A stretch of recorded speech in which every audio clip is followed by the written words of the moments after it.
morning. This is the Eager Beaver Show. You are listening to a True North Eager Beaver Media Incorporated podcast.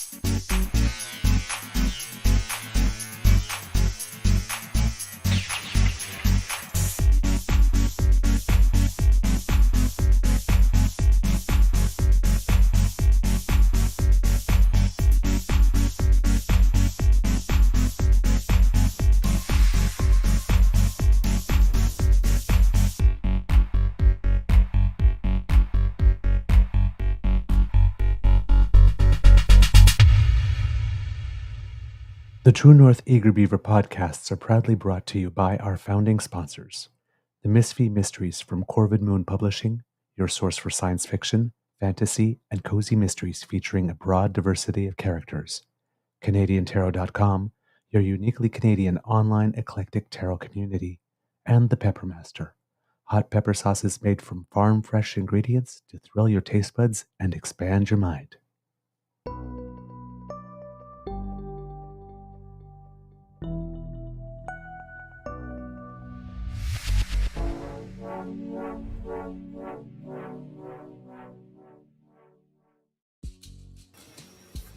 Well, good morning and hello, kids, and welcome to season 4 and episode number 421 of the Daily Beaver Morning Show here on the Cryo Media Network. Skidoo-doo-doo-doo-doo, ba ba ba ba. I'm feeling jazzy. Today, recording day is Tuesday, July 9th, 2024. It's going to be a hot day. And it's going to be a hot day in many places in Canada. Environment Canada has issued another warning today. So please, again, stay hydrated, avoid exertion during peak sun and peak heat, loose clothing, water not only in you, but on you as well to cool down the body, all that good stuff. All right. A big thank you. Sorry, I'm your host. The Eager Beaver pronouns he, him, hey, Mr. Beaver, eh? I almost forget myself. All I do is give.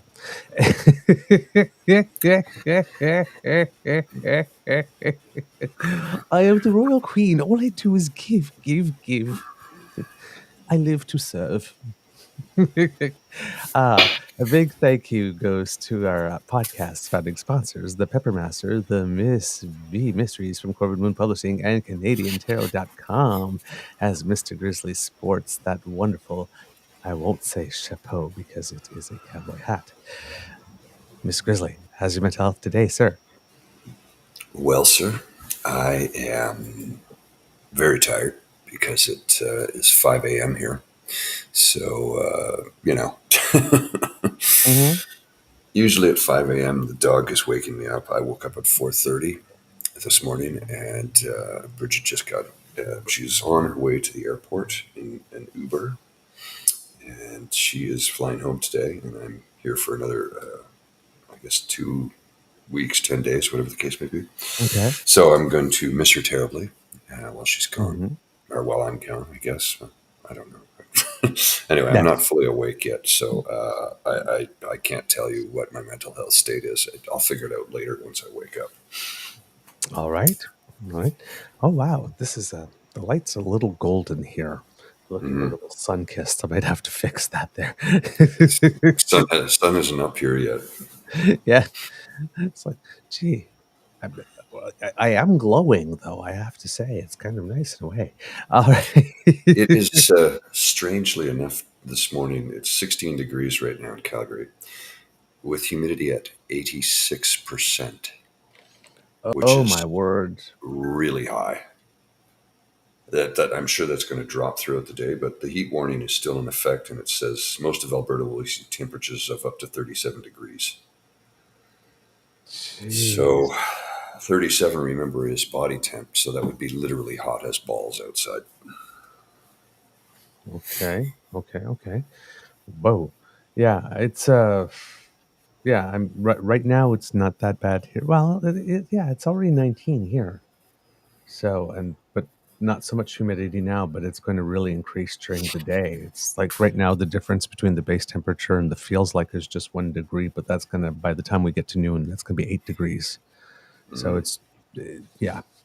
And I would suspect, I'm not a meteorologist, but I would suspect with Beryl having now hit in Texas, and it's going to start moving up, however it is it moves up, that our air is about to get a lot more humid. Well, and as you know, Houston is underwater right now, and Yeah. 2 million people are without power in the state of Texas. So it's yikey, Yeah. yikes, yikes out there is what it is. Yeah, absolutely. It is, yeah. And I mean, and that's how it hit Texas. And it hit Texas, I think, as a category 1, right? Well, as it was passing by Jamaica, it was a category 4. I think when it hit Caracau, the island for which the president of Grenada said there's no vegetation left, I think it hit there full on as category 5, right? So, eesh. So yeah, Texas was battered by destructive winds and torrential rains from Tropical Storm Beryl. The storm knocked out power to millions in the Houston area, as Mr. Grizzly said. Pardon, pardon me. Sorry. Pardon me, I'm so sorry about that.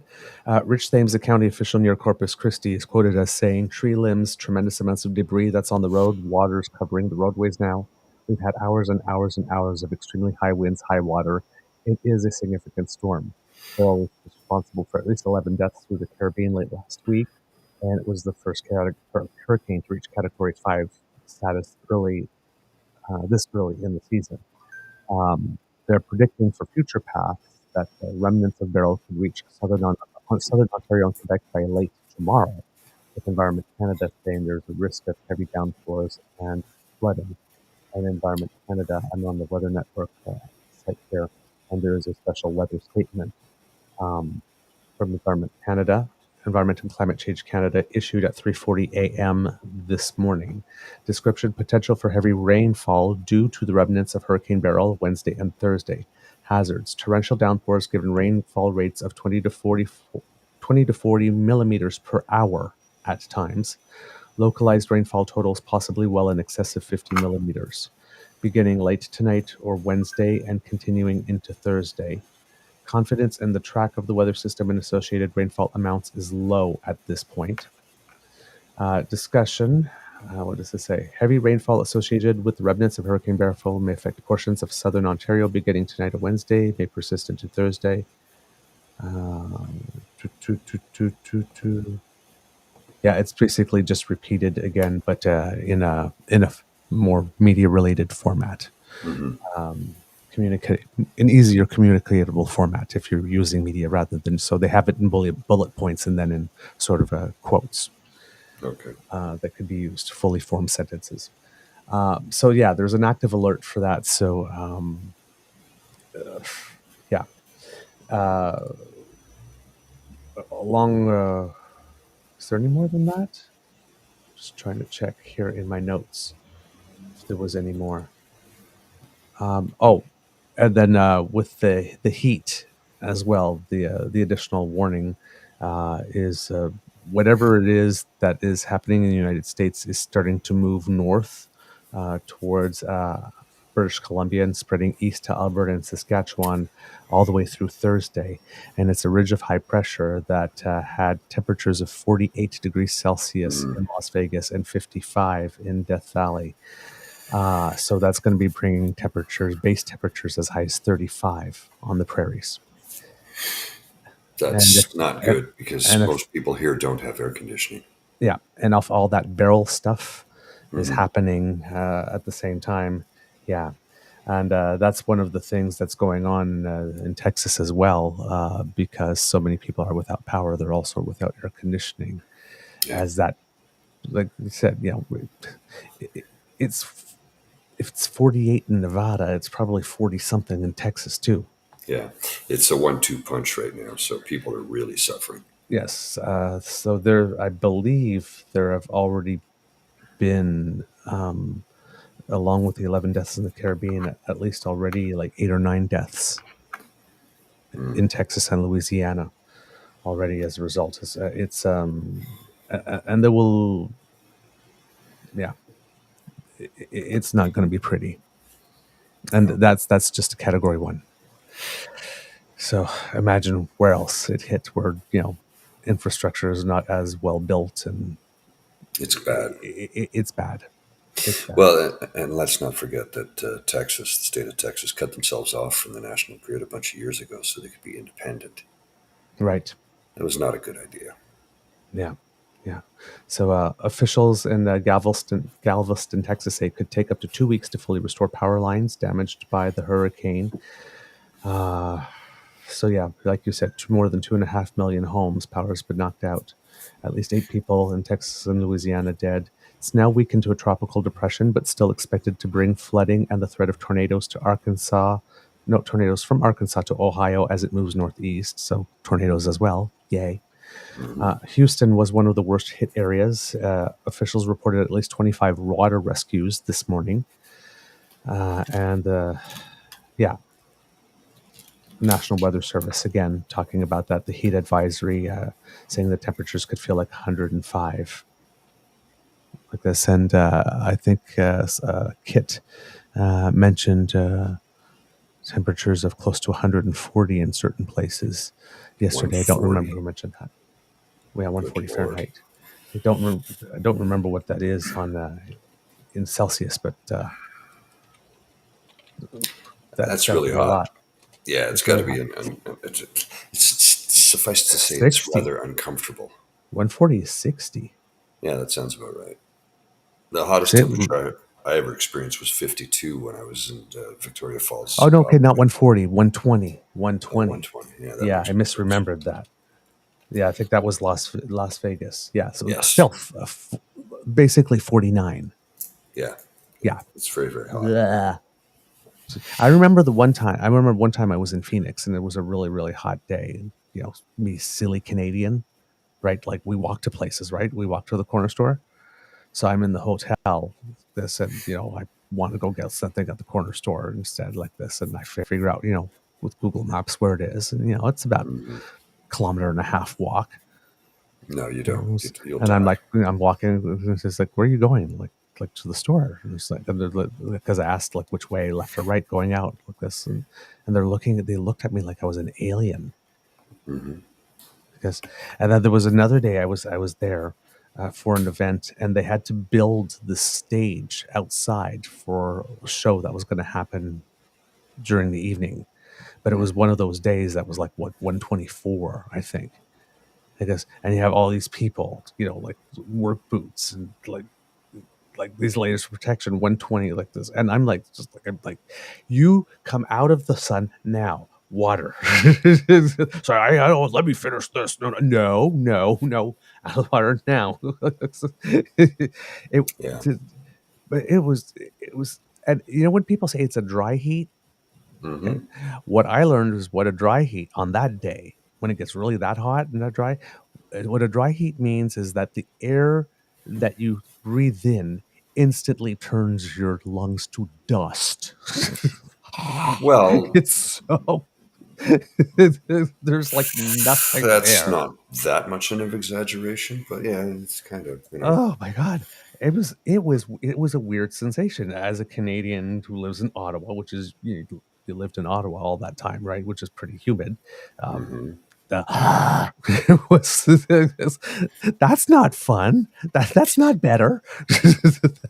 No. But it's a dry heat. All right. So weather, please hydrate. Make sure that your pets are all right too. All right, and check in on people, especially elderly. Stay indoors. Basically, stay indoors. But check in on people. Give people a call, and especially elderly, because elderly people, as you get older, your ability to sweat, to expel heat through sweat, becomes lessened. So they're actually more affected by heat than the average person. So please be vigilant and do the check-in and all that good stuff, right? This is the moment to be good neighbors. Yes, indeed. Well, all right. Let's go from the extreme heat to the Columbia ice field. Oh yeah, show us some beauty.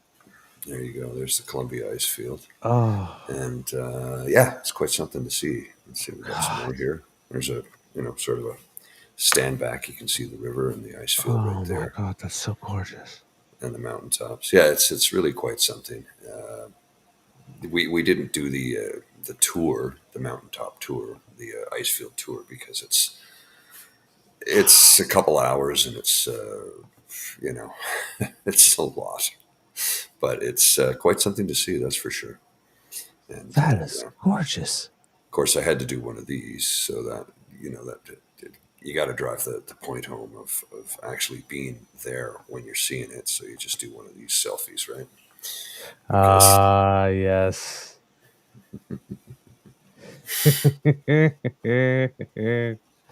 Love it. Ah, I'm glad you're having fun. You so deserve this. oh, thanks, man. That's yeah. It was kind of a it's been a long coming, long overdue, if you will. Here's a better you get another shot of the glacier here real quick. So and then we'll carry on. But I thought I'd share this. You can see the Columbia ice field, and if you look Oh, in the damn. foreground, you can see some of the big ice cats, I guess. Mm-hmm. You can see one of them, two of them, I think, that are on the ice field right there. So it just gives you an idea of the enormity of it. But here's the thing: if you look way up high to the left, you'll see the road that takes them in. Up If you high on to the the left hand, left. Oh, so yes, left hand yes, side yes. There it is. where the tree line is, right there. Uh, that is where the ice used to be. Oh, Yeah, yeah. okay. And if we think about that, it's like the shrinkage of the glacier in that time frame is pretty crazy. Now, compare and contrast that with here's a photo of me that was taken yesterday atop Whistler Mountain.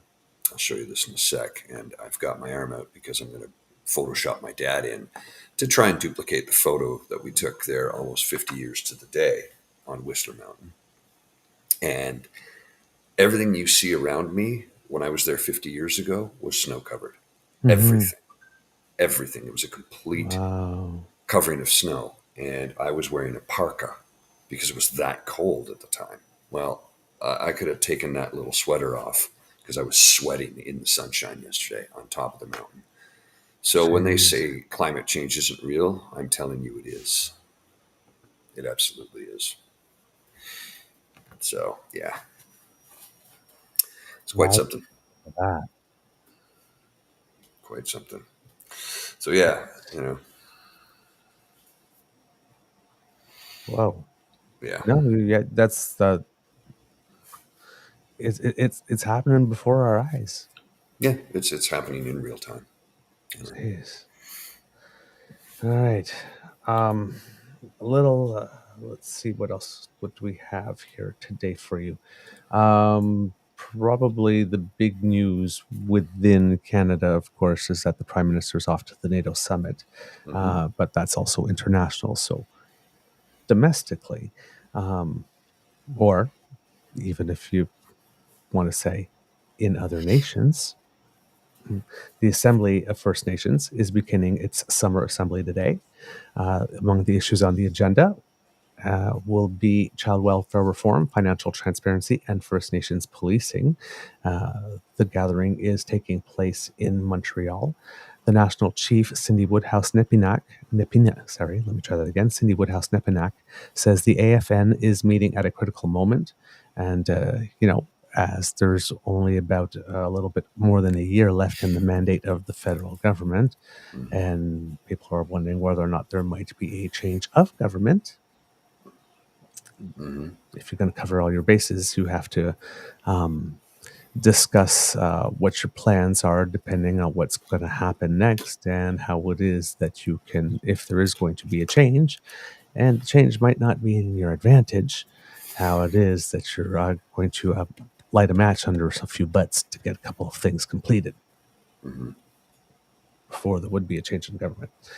So there's probably a lot going on there. It seems that the leader of the opposition is going to go there in person to Interesting. address them, which is interesting considering several of his past statements with regard to the indigenous community, particularly the one that he made on the day that Stephen Harper was apologizing on behalf of all of us. Mm-hmm.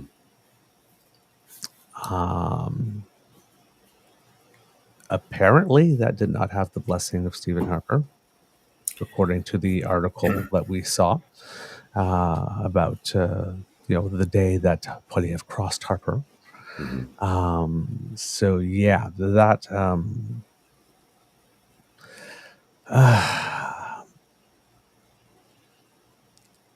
there's an expression I heard with regard to the civil rights movement. Somebody's talking about it, and they said, "I'll believe it when it lasts." With him, anything indigenous, any type of rapprochement, any time of outreach, any type of promise, I am wolf. I'm putting sheep.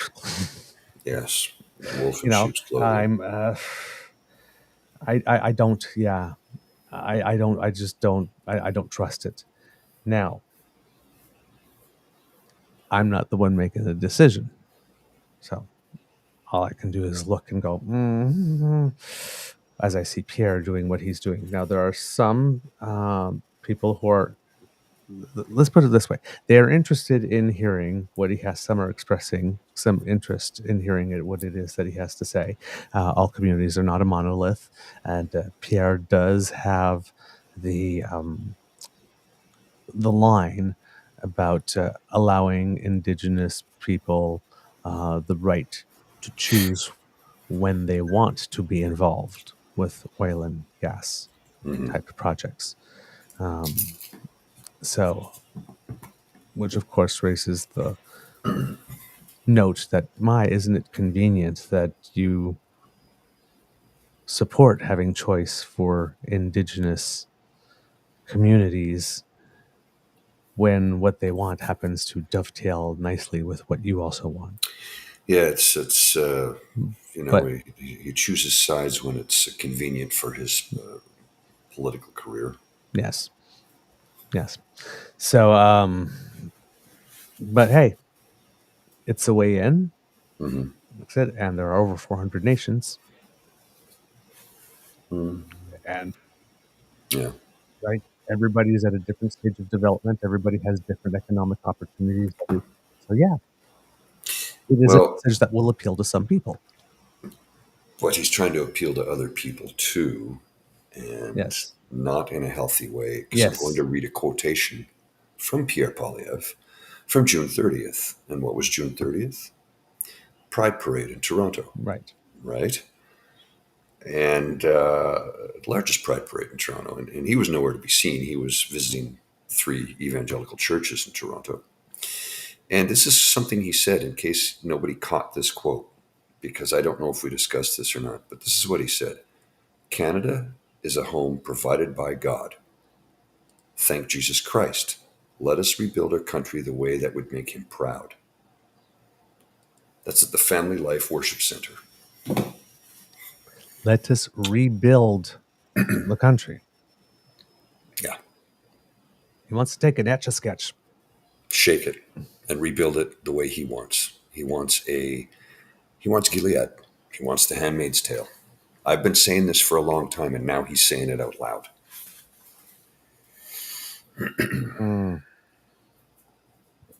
Don't like that message. No, I do not. I do not like that message. It's dangerous. It's frightening. Canada is a country. No, it is not. No, it's a secular nation. It is not a Christian nation. It is a nation where you are free to be Christian if you so choose to. We are a secular nation. That's it. That's all. To say otherwise is delusional. And as you know, the I don't know what you call it, but the concept of your right to swing your fist ends where my nose begins. Yes. The right to live your authentic life in the religion of your choice ends when you're trying to get me to live by those same tenets, Exactly. right? It's disturbing on a level that I can't fully put into words right now because I'm not entirely awake. But reading that, it just makes me think we're in for a world of hurt if this man becomes prime minister. Now, there are limitations. He can't just broadly go in and change things overnight because we have a system of checks and balances in place to protect us from dictatorship, which is why when people say the current prime minister, Justin Trudeau, is a dictator, it makes me laugh at how ridiculously nonsensical the statement is and the fact that they know zero about civics. Mm-hmm. Yeah, but still, It's still, yeah, he'll get us. if we look at Daniel Smith in Alberta, And what she's doing. like this is move fast, break things. Yeah. Doug Ford, move fast, break things. It's like he cannot sell off the public good fast enough. No, he can't. So, yeah, I guess the thing is that once they're broken, because if we decide we want to repair them, rather than saying, well, it's done now, as was the case for the wheat board, for example. Yeah. Sold it off to Saudi. Yeah. But another government could have come in and said, you know what? No, we're taking that back. We're canceling that. Governments do have that ability. It would have been expensive, Very. right? But it can be done. But that's the thing, right? It happens, and then people go, oh, well, it's too late now, and I guess we'll just continue and make the best of it from this point on. But it's gone. And as we learned recently, when it comes to the ability to produce vaccines, when we decided it was a good idea to sold that off, well, gee, that didn't turn out to age well as a decision. No. About 40 years later. Selling off Air Canada. Yeah, how did that work out?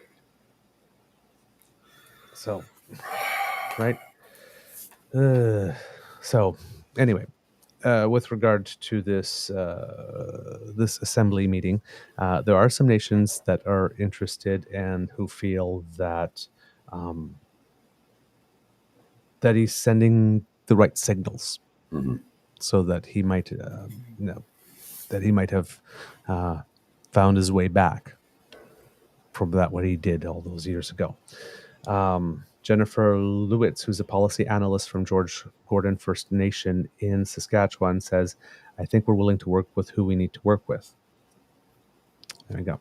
So there are 76 resolutions up for debate. The AFN also has its own internal issues to sort out as it sets priorities for working with the government. The meeting will take place over the next 3 days. Jagmeet Singh will also be there to address them.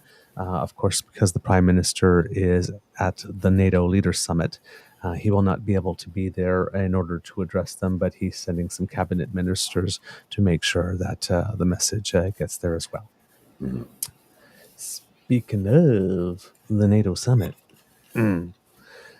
so the Prime Minister left a little early to do some work with some political leaders in the United States because the Prime Minister, as you know, as reported here, is starting the relations again with senators and the business community in case the presidency changes, because NAFTA is going to come up for renegotiation again.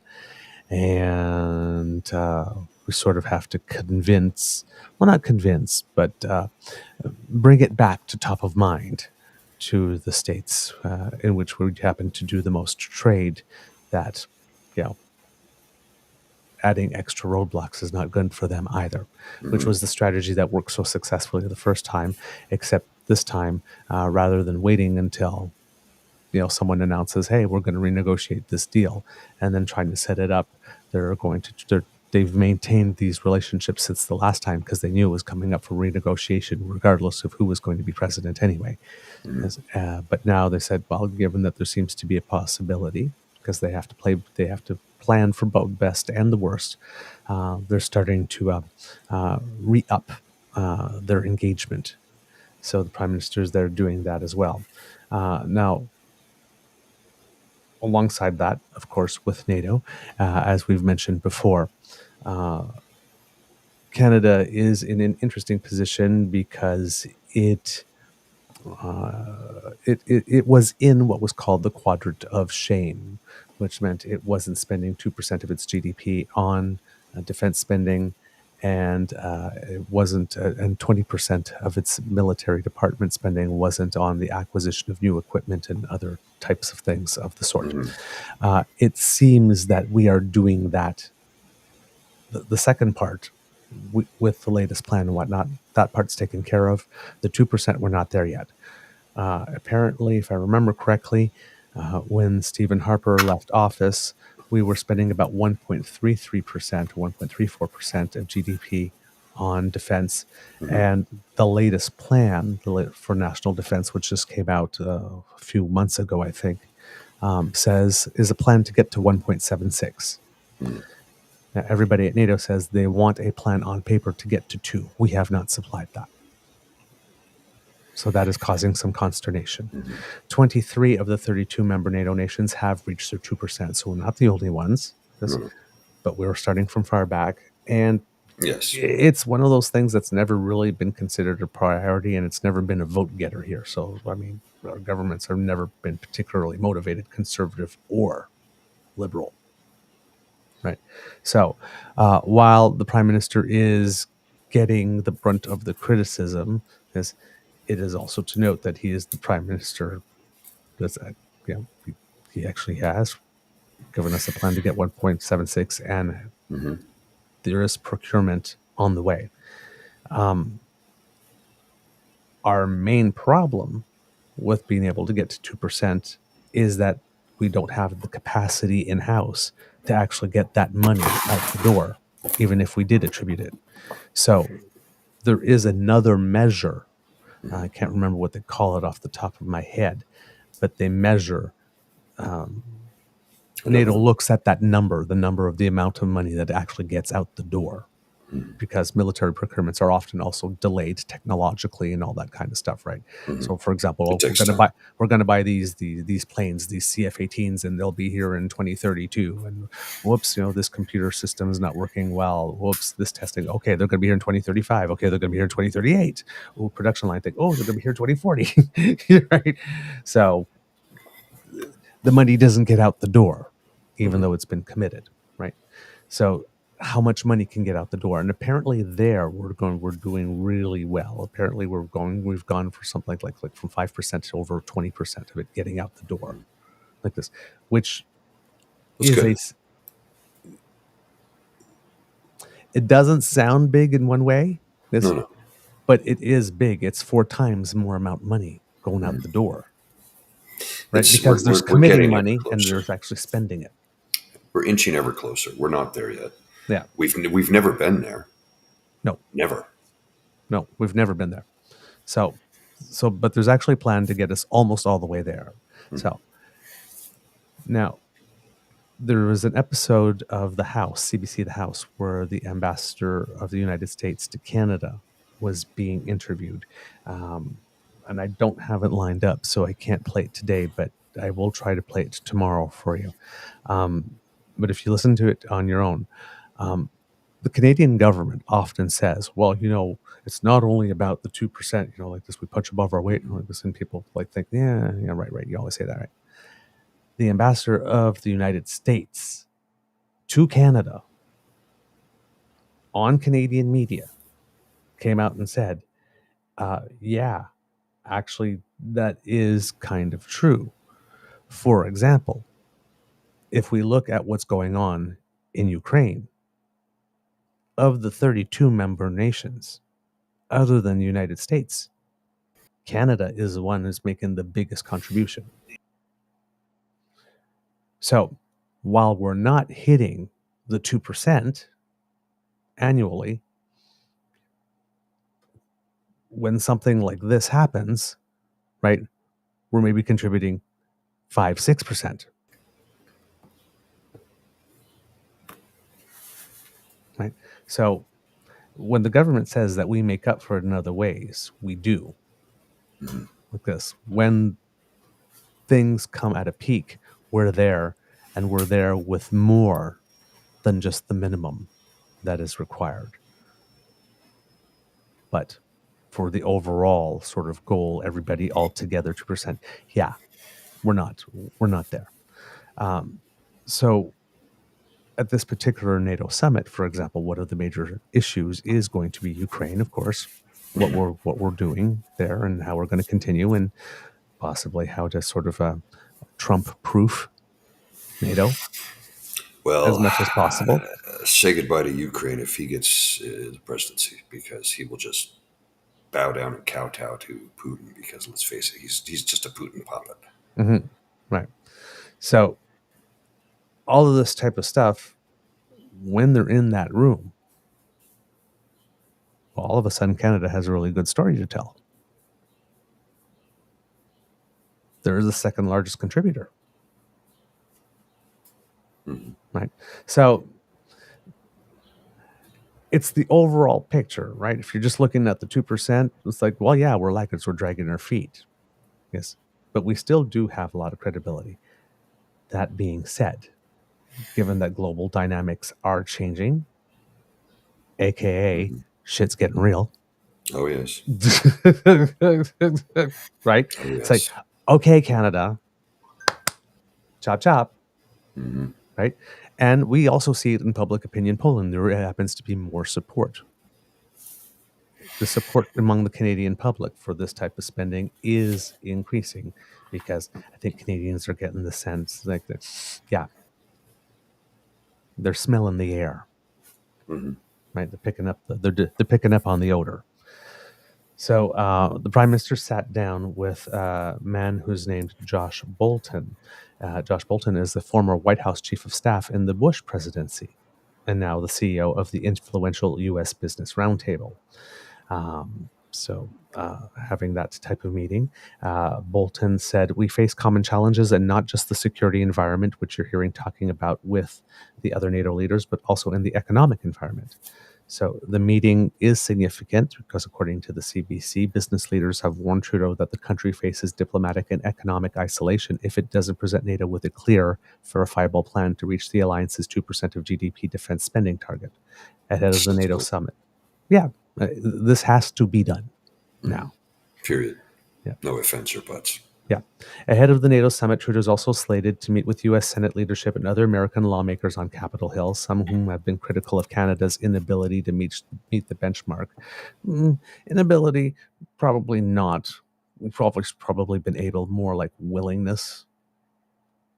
Again, there was nothing in it politically for the government to divert that money from spending on health and education and other type of stuff to spending on defense, particularly since there was no real threat.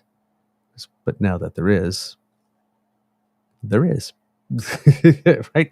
Yeah. As situations change, priorities change as well. So, you have to make sure that Canada's ambassador to the U.S., Kristen Hillman, was once again reminding us again, same thing, about the 2%, saying that these the discussions are not one note, they're complicated and they're serious. She said it's about more than just 2%. So that's going on. The Prime Minister will also be attending the 75th anniversary party of NATO. I'm suspecting here that this will be the official sort of step down goodbye for Secretary General Jens Stoltenberg, and the new hello for the new Secretary General Mark Rutte, who was the leader of the Netherlands before they had their most recent election as well. Netherlands took a step to the right in the most recent election. So Rutte is the more centrist prime minister at the moment. In the moment when Princess Anne, Emmanuel Macron, and Justin Trudeau were having a laugh at Trump's expense, that got caught on video. The fourth person there was Rutte. Well, so were they laughing at his expense, or were they just shocked at what took place? they were sort of shocked at what took place, but they were sort of like just at the pomposity of all like that, like that people would like this. I will wait for you, you know. And that, it was just like God, geez, this guy really. Yeah. It was basically, if you translate that from diplomacy to gay, it was like four queens sitting at brunch goes, girl, you smell her. All right. This is pretty much. The funny thing is when we look at the American political system and how it's structured, it's largely based upon ancient Rome, number one, and number two, the electoral college system is designed to prevent somebody like Trump from ever ascending to that seat of power. Right. Like the electoral college is really designed to put somebody in place that they feel is good and safe to protect the country and keep it from spinning out of control. And I guess the electoral college these days is just a joke. Yeah. Well, yeah. I mean, it's not. How would you put it? It's a shadow of its former self. It switched from trying to prevent a monarch from coming again to preventing certain people. Yes. Yeah. From being full citizens, if I will put it euphemistically. Oh, yeah. It's a good way to put it. Yeah. And to maintain that distinction, no matter what. That's what it was for, to keep the elites elite and keep people down who they didn't feel deserved to be there. And now they're electing an idiot. I just don't know. I know.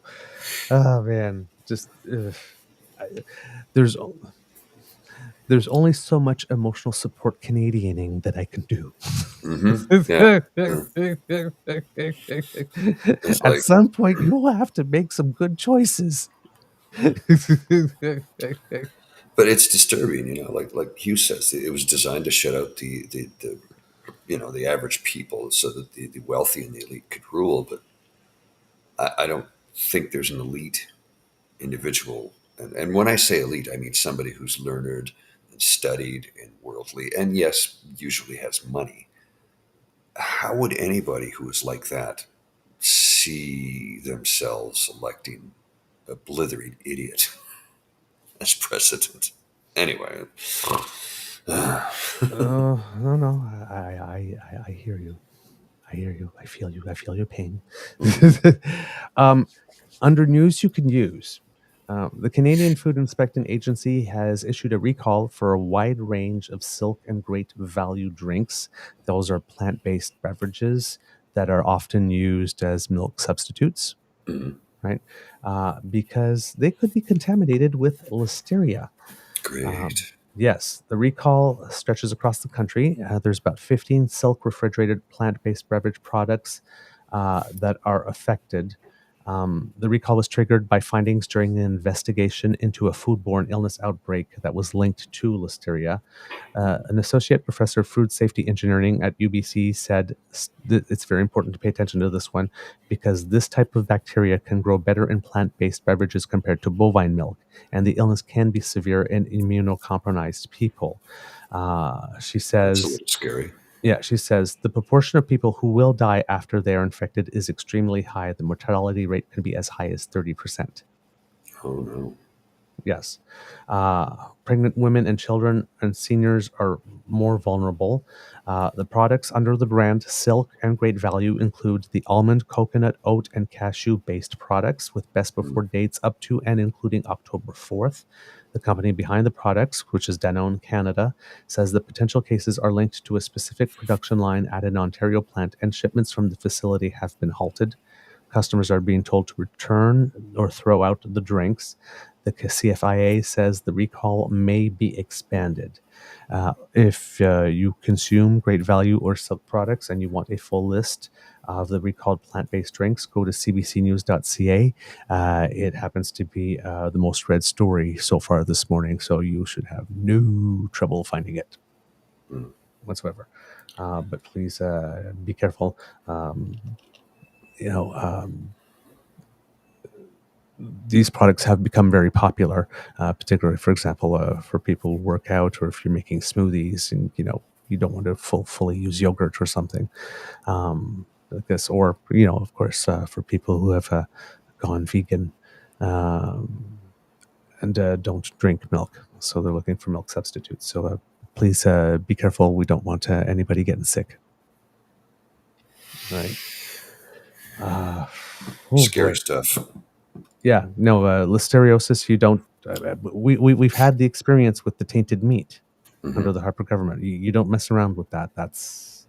But I Well, did not know that the mortality rate for listeriosis was as high as 30%. oh yeah, it's really bad. When you say under the Harper government, that is when it took place, but it almost sounds like you're blaming him directly. Well, I mean, I'm happy with doing that, but I don't think it's factually correct, is what I'm saying. yeah. Huh. You You're understand getting how? no. I know you're getting me to check my bias because I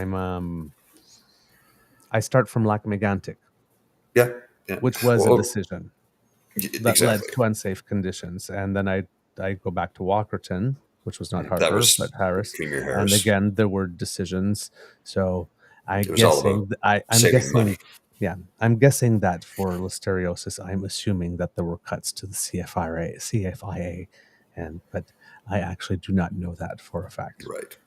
So, and again, because we want to be factually correct, and as I want to blame him as much as anybody else does, because he did a lot of terrible things, but I don't know for a fact that that was a direct result of something his government did. I don't know that.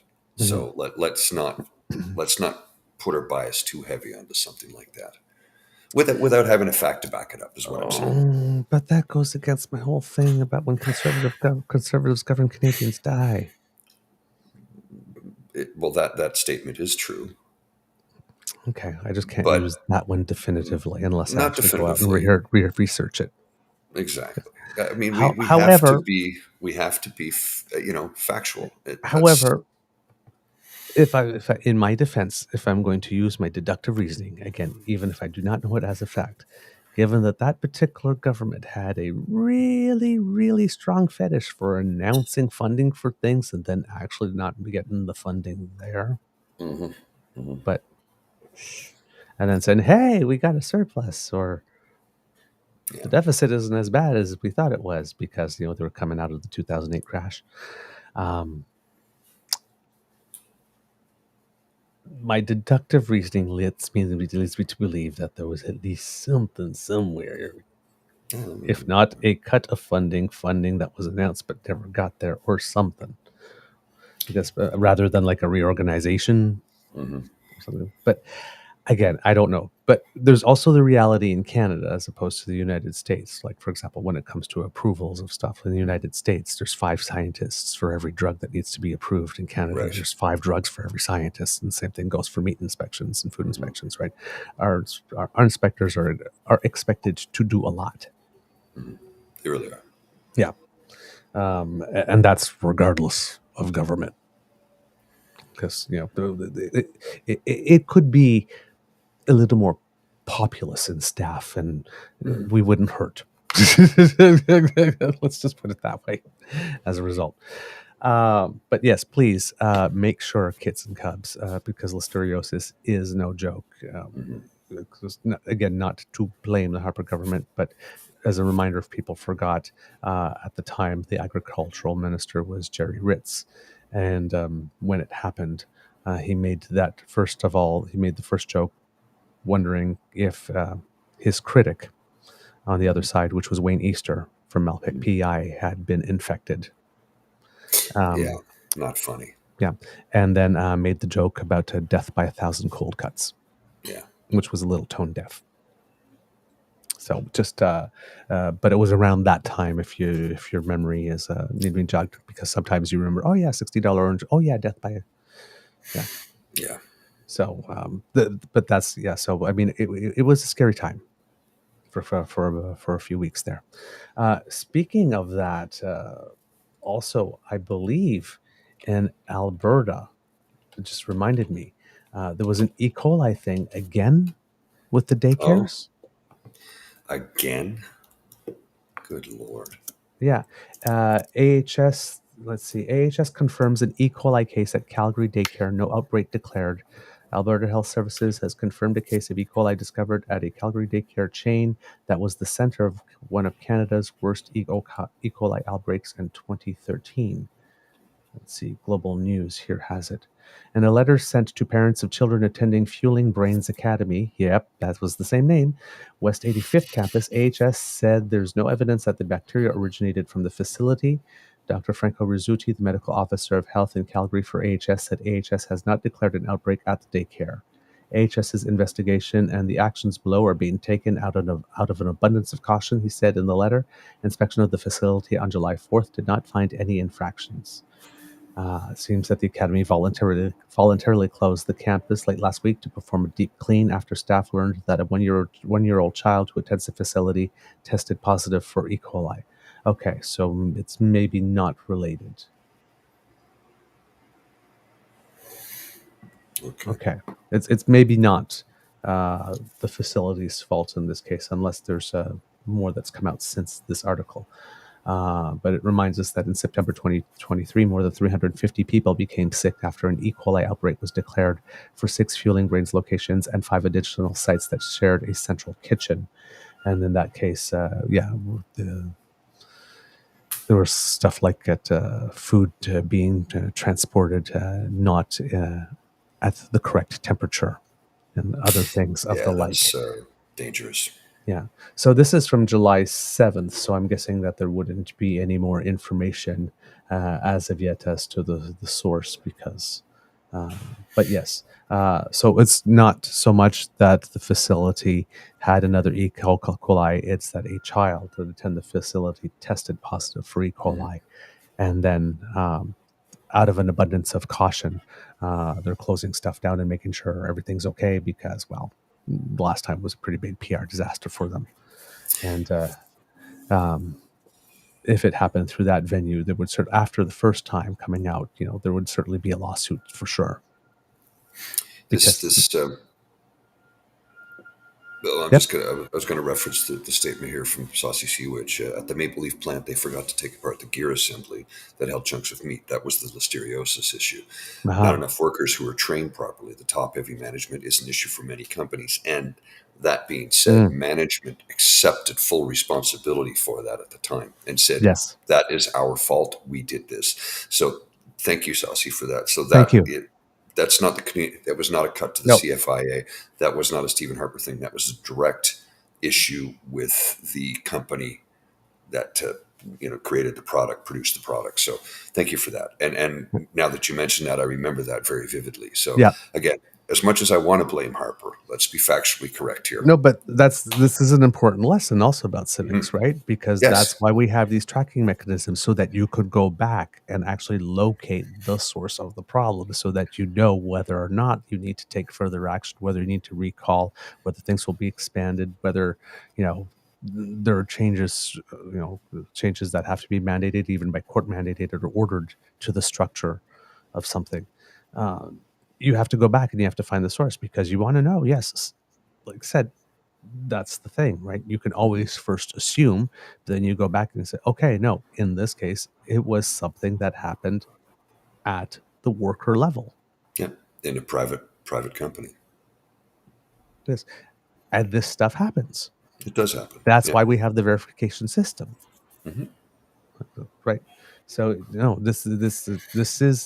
this is why we have things like the CFIA and the ability to investigate whatnot. You need to go back and find that, and all these laws and rules that say, this batch, this lot, this thing, so you can find which production line specifically, which batch, which, right? Yeah. So it's easy to determine where and when the problem arose and how can you go about fixing it, right, is what it boils down to. Because it allows for more rapid response. Oh, yes. This is good. That was the system working the way it should. I'm glad you mentioned that. Thank you so much, Get Saucy. Because you have to talk about when it goes right. You have to talk about when it goes right. All right. Kits and Cubs. I believe that will probably be all for today, other than reminding you that it is Copa America today. Yes, very excited about this. I know it's very exciting. So we get to play Argentina, the number one team in the world. I was looking at the Canada, the World FIFA rankings, because I Mhm. would have thought, given how everybody is speaking about this performance from Team Canada, that we would have probably like jumped about 10 spots in the rankings or something of the sort. No, no, Nope, just two no. so far. It takes time to move up the rankings. It doesn't happen overnight, and it doesn't happen with one tournament. Now, So if it's not like Canada, tennis, like if you win a grand slam, all of a sudden you get like no, 2,500 points and you shoot no, up about no. If Canada were to beat Argentina this evening and go on to win the tournament, they'd certainly move up a lot. But how much, I honestly can't say. The ranking system, the way it works, is quite a bit different in the football world. Mhm. So, yeah, So that's at 8 p.m. Eastern time. If you want to be 6 p.m. watching it. Mountain for me. Yes, exactly. And if you are also just a big soccer fan, regardless of everything, Spain versus France at the Euro at 3 p.m. Eastern time. That's going to be something. Yeah, that should All be a hell right. of a match. Yeah. All right. Oh, yeah. And since we're speaking sports, Kits and Cubs on Friday. On Friday, we will have a very special episode for you, pre-recorded. We did it last Mhm. night with Devin Haru of CBC Sports. We'll be talking sports. We'll be talking a little bit of Olympics because he's on his way there.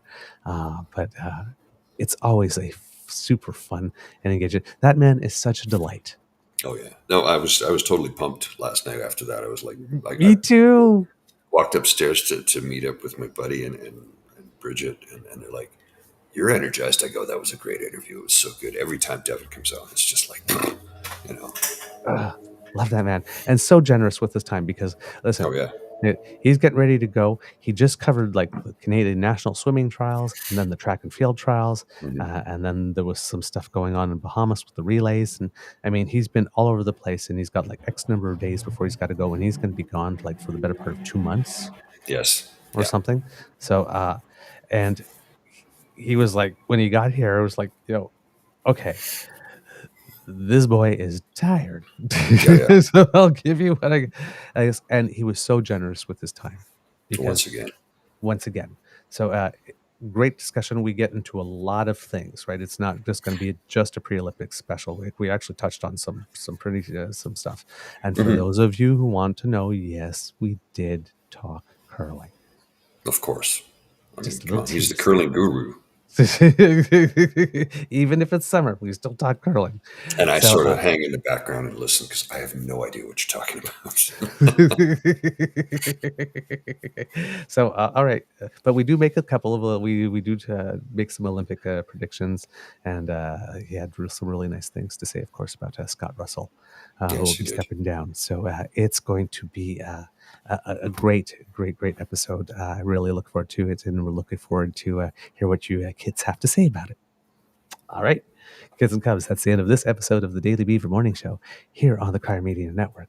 We hope that you love listening to us because we love making this for you. Now, remember, sharing is caring and word of mouth is priceless, so please tell your peeps and poops all about us. Now, if you want to make sure that you do not miss an episode, well, you don't have to, thanks to the Ray Girl. She's fun, she's flirty, she's fabulous, and she has most exceptional taste because she has sponsored us. Once again, If yes, thanks again. Now, if you kids and cubs want to show that you have exceptionally good taste, well, then you just scan that QR code. Yes, or you go to podpage.com/the true north eager beaver, all in lowercase letters with a hyphen between each one of those words. And you go to our pod page and you click subscribe. And that way, when we have something fresh off the bandwidth, it comes directly to you. If you would like to support us in other ways, then you need to make like Kit Elaine. Where's Kit Elaine? Oh no. she's there. She was here. I I saw her don't earlier. I don't see the smash the button message. Oh well. Remember to have a beaverific day, everyone, and go to the True North Eager Beaver Media Incorporated YouTube page and smash with our buttons. They're frisky. Trust me. Like, share, subscribe. Makes us very happy when you click them. Thank you so very much. And if you'd like to help us in other ways, because it does cost some money to bring this to you, well, maybe a little contribution to the emergency hydration fund here at the Beaver Lodge is something that's on your mind or something that you're considering. You scan the QR code by Mr. Grizzly's head, and that will bring you to our coffee page, ko-fi.com/eagerbeaver, lowercase letters, all in one word. And if you make a little contribution there, we would be very, very, very, very grateful. And you get 3 wishes. Really? I'm just learning of this now. I can't guarantee it'll come through, but you get 3 wishes. All right. Hey, I can't. What? I'm doing my best here. It's all right. I'm working my corner. All right. I shake it for tips. I don't. That's what I'm saying. That's what I'm saying. I have no shame. I have no pride. Okay, because democracy is something that you do. Remember, kits and cubs, there are elections coming up in the beautiful provinces of New Brunswick, Saskatchewan, and British Columbia. So get involved there how you can. From the Beaver Lodge, this is your Eager Beaver saying, it could be a tough world out there, kits and cubs, so please be kind to and gentle with yourselves.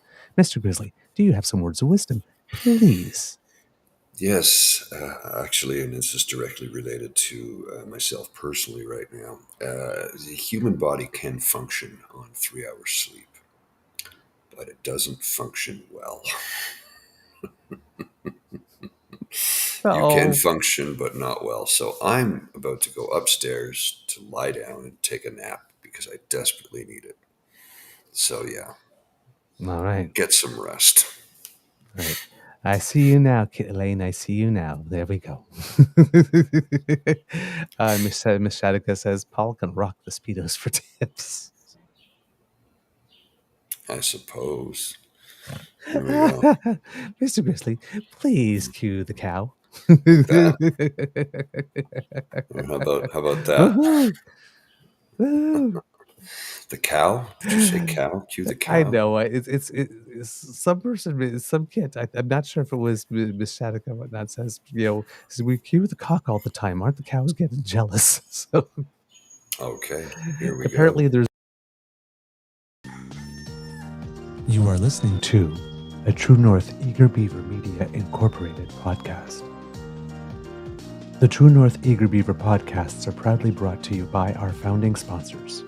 The Misfit Mysteries from Corvid Moon Publishing, your source for science fiction, fantasy, and cozy mysteries featuring a broad diversity of characters. CanadianTarot.com, their uniquely Canadian online eclectic tarot community. And The Peppermaster, hot pepper sauces made from farm-fresh ingredients to thrill your taste buds and expand your mind. We are grateful to the Crier Media Network for its support, Pete Jarvis for our artwork, and Paul Joseph Something for our opening and closing sequence music.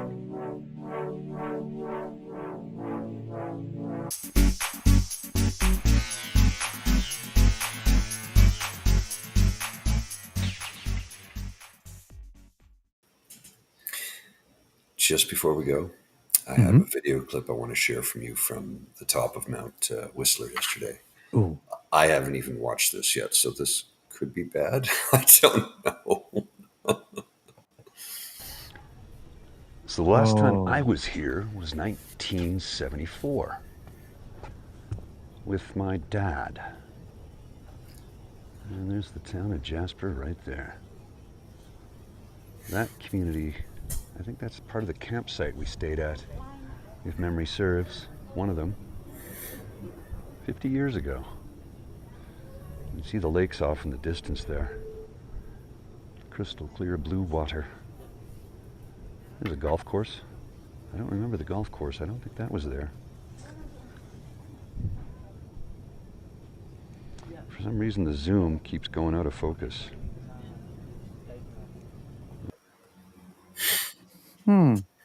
That's gorgeous. So yeah, and if you had noticed that when I panned over and you could see rock in the foreground, that was all snow covered 50 years ago, all of it. Yeah. So it's really changed. Anyway, I have to go lie down. Thank you for Right. indulging me. I will see you tomorrow. See you tomorrow.